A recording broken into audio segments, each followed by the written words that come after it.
Volunteering, I think, has probably never had it so good in very many ways.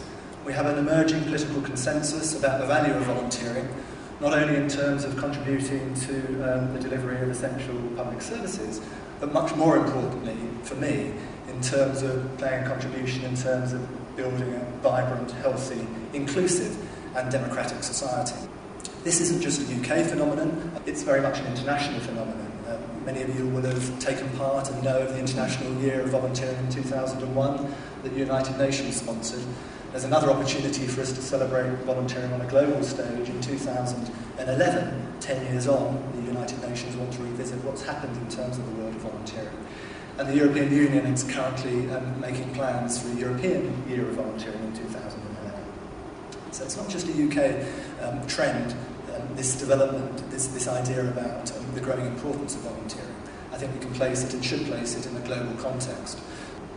So volunteering is on the cusp of something very exciting, and it's not just public policy makers that are paying increased attention to volunteering.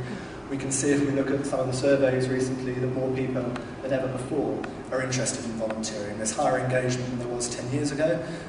20 million people are actively involved in their community at any one time during the course of the year, giving something like 100 million hours of voluntary service, worth to the economy something in the region of £40 billion. So there's a huge economic value of volunteering. I like to think of volunteering as somehow tapping into the spirit of the age, an age in which people are much more interested in getting together individually and collectively within their communities to help to shape the solutions to some of the myriad problems that face our society. And I want to talk a little bit more about that, and in a sense, if there is a subtext to what I have to say today, it's something around volunteering and the politics of control.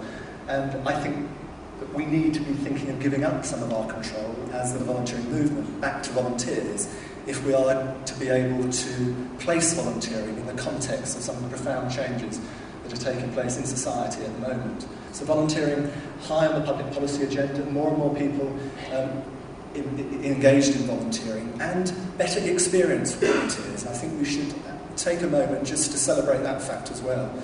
There was a well-heralded statistic in the 1997 National Survey that found that only a third of volunteers felt that they were well managed, and we were all very disappointed with that, those of us working within the volunteering movement. The latest Helping Out survey that the Institute for Volunteering Research worked with the Office of the Third Sector on has suggested that there's now two-thirds of volunteers feel that their volunteering is well managed. So a huge increase over the past 10 years.